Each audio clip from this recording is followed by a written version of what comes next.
Okay, in today's episode of our isolation videotheque, we have Joanna Quinn with us.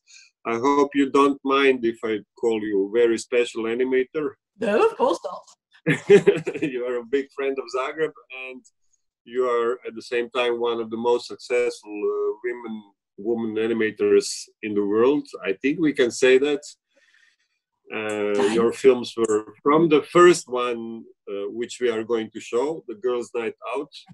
You had huge success. The first one got the 3 awards in Annecy. Later, you got the Grand Prix in Zagreb as well. And that film, Girls' Night Out, was very important, I think, in the 80s, because it showed your character Beryl going out to a male stripper club, which was, let's say, not so common back then. How do you see that film today? Did society change? Are the same things allowed for men and women today? Yes, I think times have changed a lot. And at the time of making that film, there weren't very many male strippers or events with male strippers.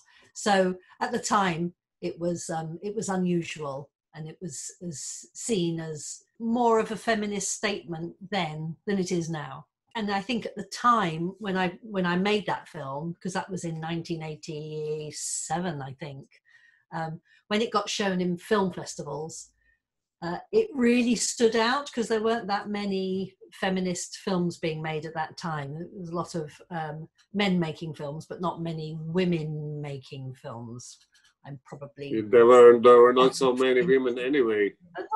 Not so many. So it did stand out at the time. Had I made that now, it probably wouldn't stand out at all. But at the time, it was quite shocking to some people. Some people were really shocked, which surprised me, but they were. And how much the animation in general changed since those years, since the 80s?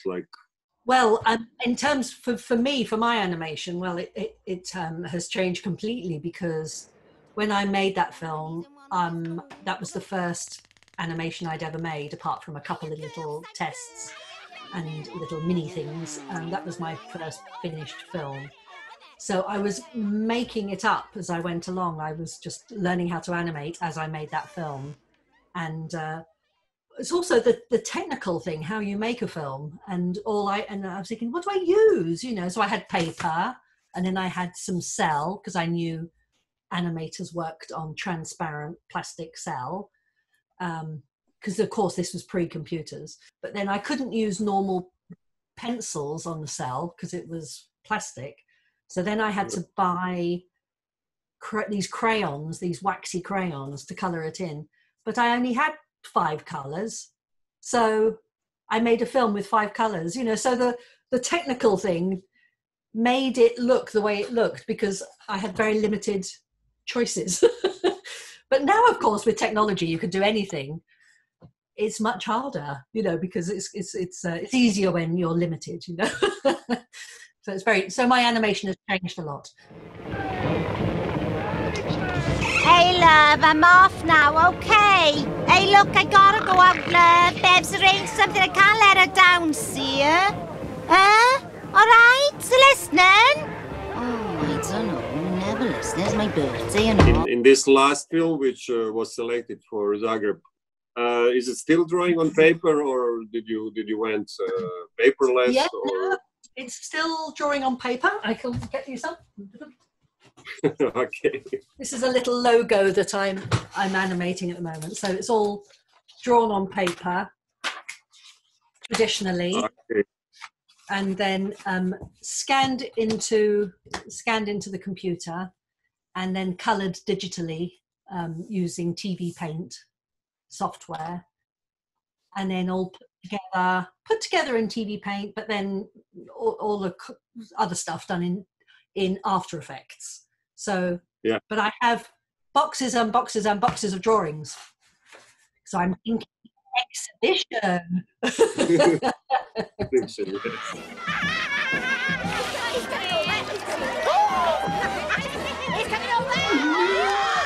In both of those films you have Beryl, and you have Beryl in some other films.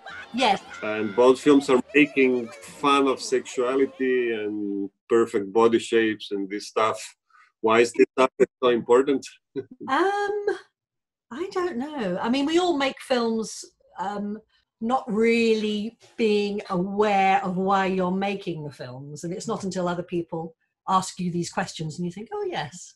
Why do I choose to make films about body image? You know, I mean, I don't go out to make those films. It sort of comes through the character and the dialogue and the situations. But I suppose it's just making films with strong female characters in them.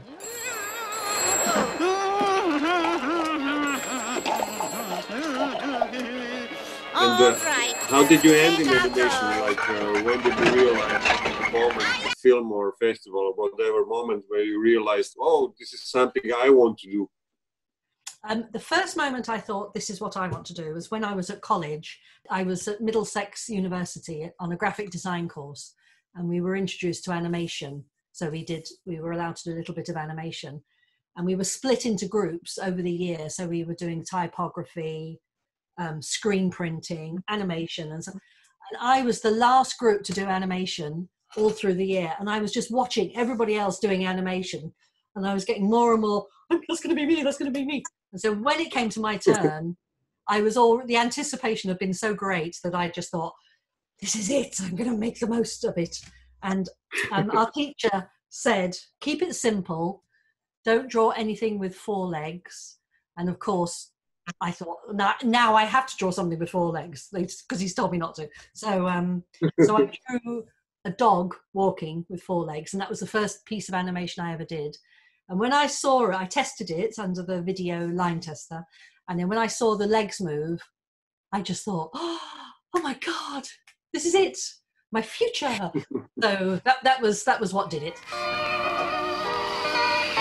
And then going to a film festival for the first time with a film introduced me to the world of animation, and thinking, how wonderful is it to be able to make people laugh? You know, to be able to sat in a cinema and hear people laughing at something that you've put on the screen. You know, it's the best feeling in the world. So yeah, so then I thought, I'm going to stick with this. Okay, yeah. And this isolation thing all around us, like, how do you cope with this? I mean, you just finished the film. That's right, yeah. I mean, it's so frustrating because we've taken several years to make this film, and we're literally 2 weeks away from, because we just had to do the post-production. But then we got locked in, so we can't actually finish it. So it's very frustrating. But yeah, so I think by the time they unlock the door, I might have made another film. But we'll see what happens. Yeah, we'll see. You mentioned the festivals. How much did they mean to you? But like, you were in Zagreb also a couple of times.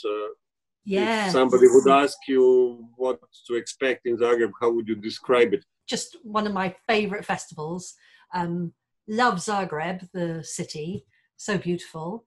And of course, the people are lovely. Daniel. Thank you.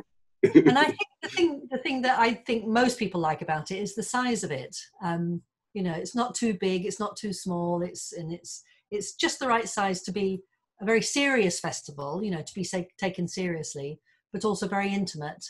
And you always show such interesting films. So I think no, it's a great and. It's an old festival as well. You've got roots, so it's a historic festival. So it's very important.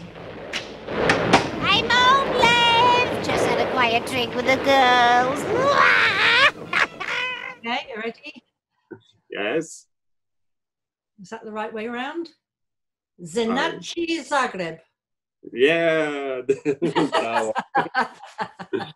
Thank you very much, and see you then maybe in a couple of months. Okay. Good day.